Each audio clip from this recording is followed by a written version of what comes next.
మనం అందరం కలిసి ఒక ఉత్సవంలాగా జరుపుకుంటున్నటువంటి ఈ సందర్భంలో ఇవాళ ఎంత విశేషము అంటే యాదగిరి లక్ష్మీ నరసింహస్వామి వారి యొక్క దివ్యమైన కళ్యాణ మహోత్సవం ఇక జరగబోతుంది. అలాగే పూరి జగన్నాథ స్వామి వారి యొక్క దివ్యమైన ఆశీర్వాదం మీ అందరికీ లభించబోతున్నది. అంటే మన సనాతన ధర్మంలో దీపమే భగవంతుడు. ఉద్దీప్యస్వజాత వేదో అపఘ్నం నిర్వృతిం మమ పశూగశ్చ మహ్యమావహ జీవనంచ దిశో దశ.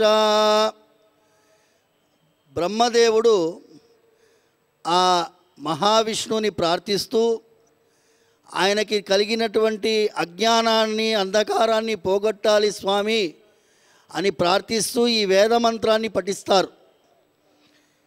ఆ పురాణ వైభవాన్ని చెప్పుకుంటూ పోతే గంటలు తరబడి చెప్పాల్సి ఉంటుంది.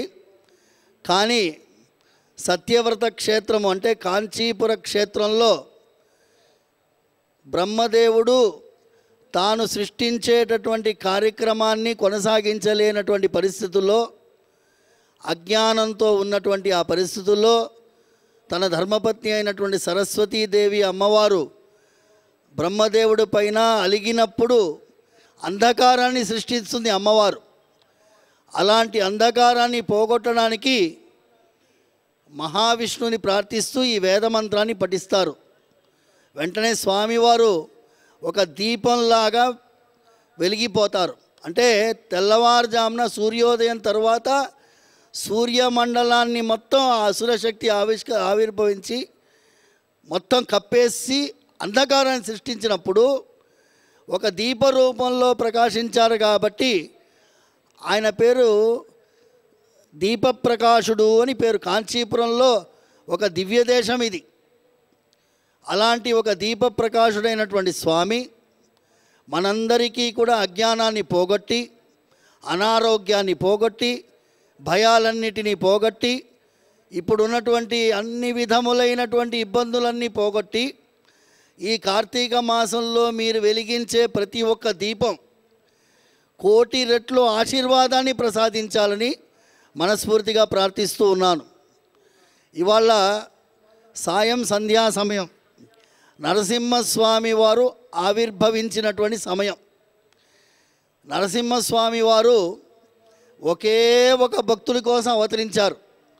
వేరే ఏ అవతారమైనా మీరు తీసుకోండి, ఆ అవతారాలన్నీ కూడా జగద్రక్షణార్థం పరిత్రాణాయ సాధూనాం వినాశాయ చ దుష్కృతాం ధర్మ సంస్థాపనార్థాయ సంభవామి యుగే యుగే అని భగవద్గీతలో స్వామివారు మనకి వాగ్దానం చేసినట్టుగా ఒక్కొక్క అవతారం, శ్రీరాముల వారి అవతారం, శ్రీకృష్ణుల వారి అవతారం, ఇవన్నిటినీ కూడా మనం పోల్చుకుంటే నరసింహస్వామి వారి అవతారం మాత్రమే ఒక భక్తుడి కోసం ఏర్పడినటువంటి అవతారం. ప్రహ్లాదుడు పరమ భక్తితో నిండినటువంటి భక్తాగ్రేసరుడు.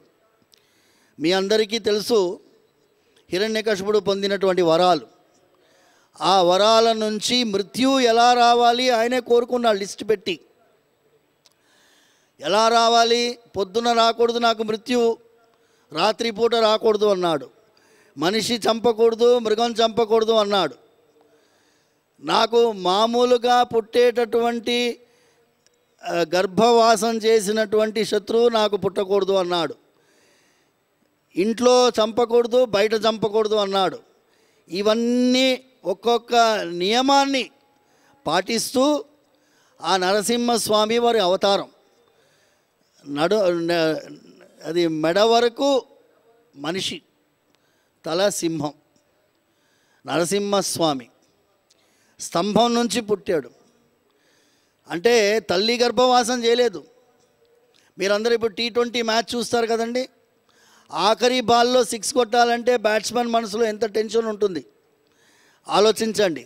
నరసింహస్వామి వారు కూడా అన్ని అంశాల్లో ప్రవేశించాడు. స్తంభంలో ఉన్నాడు, రూఫ్లో ఉన్నాడు, ఇంట్లో ఉన్నాడు, గడప పైన ఉన్నాడు. ఎక్కడి నుంచి హిరణ్యకశిపుడు పిలుస్తాడో తెలీదు. అది కూడా సాయం సంధ్యా సమయం